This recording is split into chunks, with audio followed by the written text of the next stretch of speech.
Қайырлы күн баршаңызға. Бүгін біз сіздермен өте дәмді әрі оңай дайындалатын салат жасайтын боламыз. Ол үшін осы видеоны соңына дейін көріп, каналға тіркеліп, лайк басып, комментария жазуды ұмытпаңыздар. Ең алдымен қиярымызды алып, осылай жіңішкелеп, дәл видеодағыдай турап аласыздар.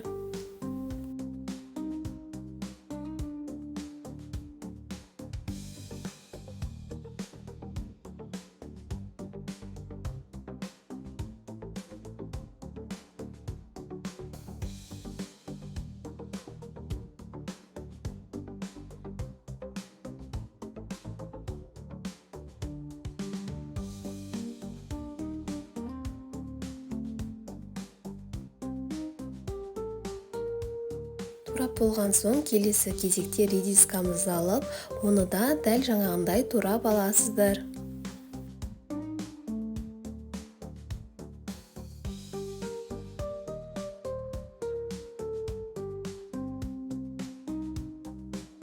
Қызанағымызды да төртке бөліп, жіңішке етіп турап шығамыз.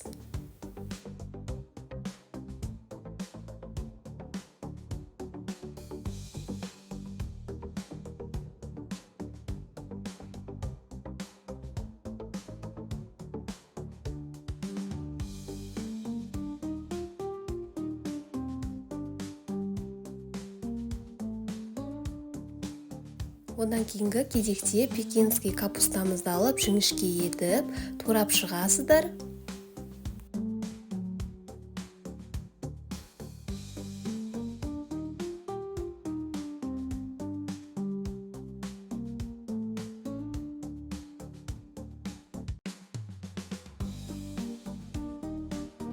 Барлығын турап болған соң дәміне қарай тұзымызды және майонезімізді қосып, жақсылап араластырып аламыз.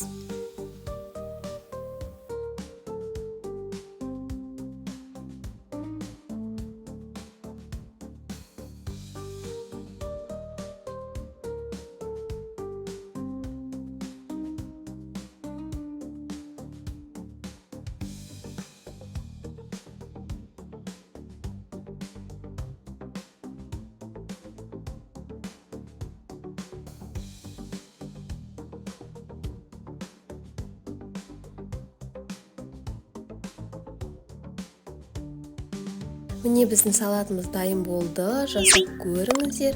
Және де менің YouTube арнамнан басқа да керекті рецептерді таба аласыздар. Сол үшін каналыма тіркеліп, лайк басуды ұмытпаңыздар.